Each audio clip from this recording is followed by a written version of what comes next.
பணம் சேர எந்த கலர் பர்ஸை யூஸ் பண்ணலாம்? மணி பர்ஸில் என்ன மாற்றங்கள் செஞ்சால் நம்ம பர்ஸில் பணம் சேரும்? மணி பர்ஸை எந்த நிலையில் ஃபஸ்ட்டு பயன்படுத்தக்கூடாது அப்படிங்கிறத பார்க்கலாம்.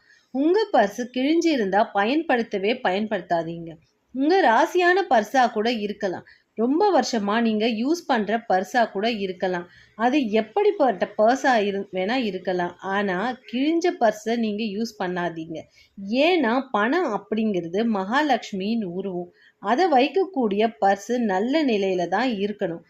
அப்படி இருந்தால் ரொம்ப அதிர்ஷ்டம் உங்களை தேடி வரும். அதனால பழைய பர்ஸை யூஸ் பண்ணாதீங்க. தயவு செஞ்சு மாற்றிடுங்க.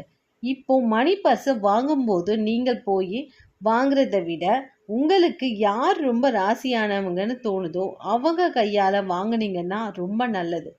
அப்படி வாங்கினீங்கன்னா அதில் ஏதாவது பணம் வச்சு கொடுக்க சொல்லுங்க. அட்லீஸ்ட் ₹1 வச்சு கொடுக்க சொல்லுங்க. அப்படி உங்களுக்கு அந்த மாதிரி மணி பர்ஸ் கிடைச்சா ரொம்ப அதிர்ஷ்டம். அப்படி உங்களுக்கு மணி பர்ஸ் கிடைக்கும் போது ஒரு கையால் வாங்காதீங்க, 2 கையால் வாங்குங்க. அப்படி வாங்கினீங்கன்னா ரொம்பவே நல்லது. அது மட்டும் இல்லை, நீங்கள் யூஸ் பண்ண மணி பர்ஸை மற்றவங்களுக்கு கொடுக்காதீங்க. மற்றவங்க யூஸ் பண்ண மணி பர்ஸை நீங்கள் யூஸ் பண்ணக்கூடாது. அப்புறம் பணம் வைக்கும்போது சுருட்டியெல்லாம் வைக்கக்கூடாது, மடக்கவும் கூடாது. நேராக தான் வைக்கணும். பர்ஸை கொஞ்சம் சுத்தமாக வச்சுக்கணும். இப்போ நீங்கள் எந்த கலரில் மணி பர்ஸ் வாங்கினா ரொம்ப நல்லதுன்னு பார்க்கலாம். வெள்ளை நிறம் இல்லை ஊதா நிறம், இதில் எந்த நிறமாக இருந்தாலும் ரொம்பவே நல்லது.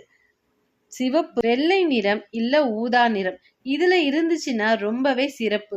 ஏன்னா வெள்ளை நிறத்துக்கு ஊதா நிறத்திற்கும் பணத்தை ஈர்க்கக்கூடிய ஆற்றல் உண்டு. இது இரண்டும் இல்லாத பட்சத்தில் சிவப்பு, சாம்பல், பழுப்பு, பச்சை, ஆனால் கருப்பு நிற பர்ஸ் மட்டும் யூஸ் பண்ணவே கூடாது. நம்மள நிறைய பேர் 90% ஆனவங்க பிளாக் கலர் பர்ஸ் தான் யூஸ் பண்ணுவோம். ஆனால் சிவப்பு, சாம்பல், பழுப்பு, வெள்ளை, பச்சை இந்த கலரில் யூஸ் பண்ணும்போது உங்கள் பர்ஸில் பணம் எப்போதுமே இருந்துகிட்டே இருக்கும். நன்றி, வணக்கம்.